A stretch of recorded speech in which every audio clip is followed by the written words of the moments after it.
Hello, this is Brian Dahako and Andrew Dahako with the TnT Group. Doing a webcast for NakedTrader.com.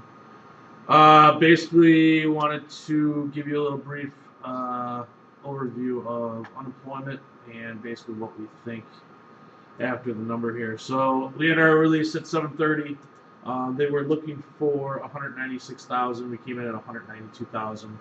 Um, I actually took this as bearish for the equities, a little bullish for the treasuries, just on the fact that everything that we were hearing and looking at and rumors that we heard, everybody was looking for well over 200,000 to the high end of 300,000.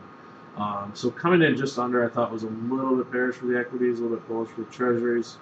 The interesting part was the unemployment rate. It was supposed to come in at 9.1, came in at 8.9. I wasn't shocked by that. I kind of actually was expecting that to come in a little bit lower. I think that's actually probably more in line. There was some stuff published on some websites, just saying that it was a rate of death to unemployment, whatever. That actually didn't really mean anything. That this unemployment rate went down.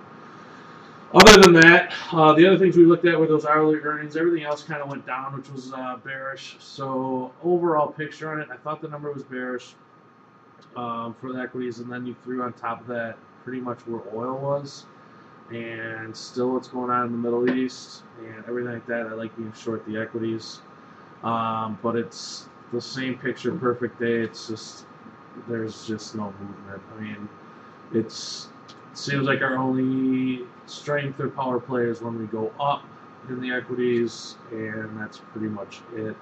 The down moves are pretty much tame. The big thing that came in today was this Japanese yen and the Swiss franc. These are our safe haven currencies that we watch.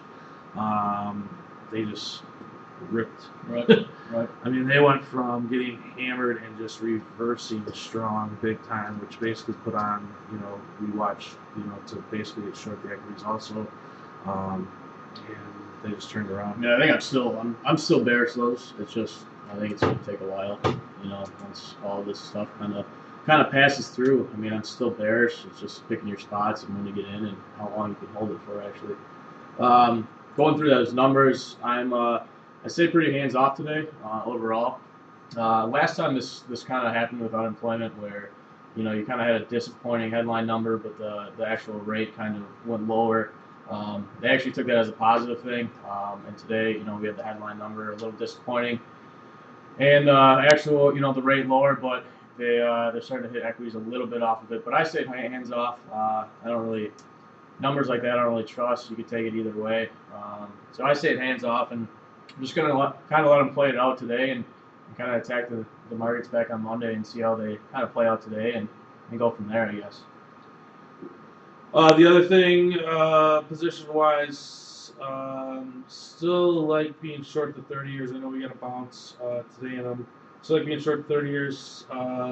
Love being short this dollar. The euro did print a 140 handle, which was pretty big today. Oil also printed a 104 handle, pretty big. So we're getting some moves. We're creeping in that dollar. I just don't really see it ever going up. So I would still stay short it, still adding on.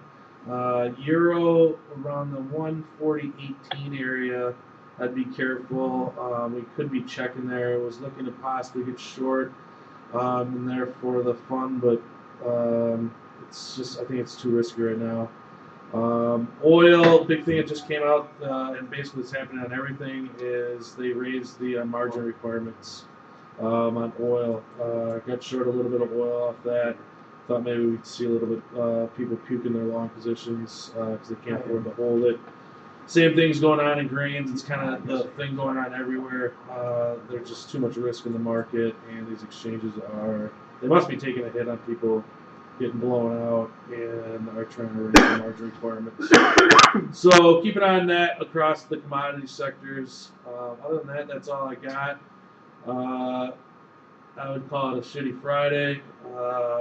Nothing really other than that. Again, I think watch the stuff over the weekend with the Middle East and see where we come in on Monday. Yeah, and like Tony said, don't lose your ass today. It's Friday, and going into the weekend happy. Take it easy, everyone. Thanks.